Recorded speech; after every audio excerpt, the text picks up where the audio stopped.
যুক্তরাষ্ট্রের সাথে ইরানের প্রাথমিক চুক্তিতে কিছুটা স্বস্তি মিলল। শেষ পর্যন্ত কতটা টেকসই হয় সেদিকে এখন নজর সবার।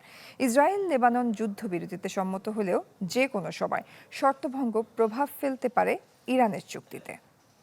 প্রতি সপ্তাহে সর্বোচ্চবার বিকাশ পেমেন্টে 50 জন হবেন পেমেন্ট চ্যাম্পিয়ন। জিতে নিন টিভি সহ আকর্ষণীয় সব প্রাইজ। যুক্তরাষ্ট্রের সঙ্গে ইরানের প্রাথমিক চুক্তিতে আন্তর্জাতিক অঙ্গনে মিলেছে কিছুটা স্বস্তি। তবে এই চুক্তিকে নিজেদের কূটনৈতিক সাফল্য হিসেবে দেখছে তেহরান। দ্রুত এর অর্থনৈতিক সুবিধা কাজে লাগাতে চেষ্টাও করছে তারা। ওয়াশিংটন তেহরান চুক্তির অন্যতম বড় সুবিধা হলো তেল রপ্তানির ওপর আরোপিত কিছু নিষেধাজ্ঞা শিথিল হওয়া। এর ফলে ইরান আবারও আন্তর্জাতিক বাজারে তেল বিক্রি বাড়ানোর সুযোগ পেয়েছে। এরই মধ্যে কয়েকটি তেলবাহী জাহাজ বন্দর থেকে রওনা দিয়েছে।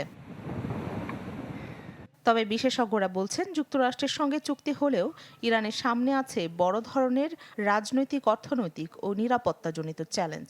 যুদ্ধ, দীর্ঘমেয়াদী নিষেধাজ্ঞা এবং অভ্যন্তরীণ অব্যবস্থাপনার কারণে দেশটিতে সাধারণ মানুষের জীবনযাত্রার ব্যয় বেড়েছে ব্যাপক হারে। রাজনৈতিক ক্ষেত্রেও পরিস্থিতি জটিল। চলতি বছরের শুরুতে অর্থনৈতিক সংকট ও মূল্যস্ফীতির কারণে দেশ জুড়ে বিক্ষোভ দেখা দেয়।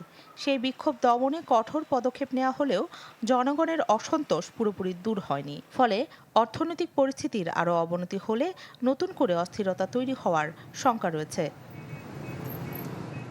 এদিকে লেবানন ইস্যুও নতুন চুক্তির জন্য বড় পরীক্ষা হয়ে দাঁড়িয়েছে। ইসরায়েল ও ইরান সমর্থিত হিজবুল্লাহর মধ্যে উত্তেজনা এখনও পুরোপুরি শেষ হয়নি। ইরান বলছে, লেবাননে যুদ্ধ বন্ধ এবং ইসরায়েলি বাহিনীর প্রত্যাহার ছাড়া স্থায়ী শান্তি সম্ভব নয়। অন্যদিকে ইসরায়েল হেজবুল্লাহকে নিরাপত্তার জন্য হুমকি হিসেবে দেখছে। এই বিরোধ চলতে থাকলে যুক্তরাষ্ট্র ইরান চুক্তিও চাপের মুখে পড়তে পারে। সবচেয়ে বড় অনিশ্চয়তা রয়ে গেছে পারমাণবিক কর্মসূচি নিয়ে। চুক্তির অংশ হিসেবে ইরান কিছু উচ্চমাত্রার সমৃদ্ধ ইউরেনিয়াম কমাতে রাজি হলেও যুক্তরাষ্ট্র দেশটির পারমাণবিক কার্যক্রম আরও সীমিত করতে চায়। তবে ইরানের কট্টরপন্থী গোষ্ঠীগুলো এই ধরনের ছাড়ের বিরোধিতা করছে। ফলে ভবিষ্যতে পারমাণবিক আলোচনা সহজ হবে না বলেই মনে করছেন পর্যবেক্ষকরা। বিশ্লেষকদের মতে, নতুন চুক্তি ইরানকে সাময়িক স্বস্তি দিয়েছে এবং অর্থনৈতিক পুনরুদ্ধারের সুযোগ তৈরি করেছে। কিন্তু দেশের ভেতরের অর্থনৈতিক সংকট, রাজনৈতিক চাপ, লেবানন পরিস্থিতি এবং পারমাণবিক কর্মসূচি নিয়ে মতবিরোধের কারণে সামনের পথ এখনও দুর্গম। রাখি জেসমিন, চ্যানেল 24।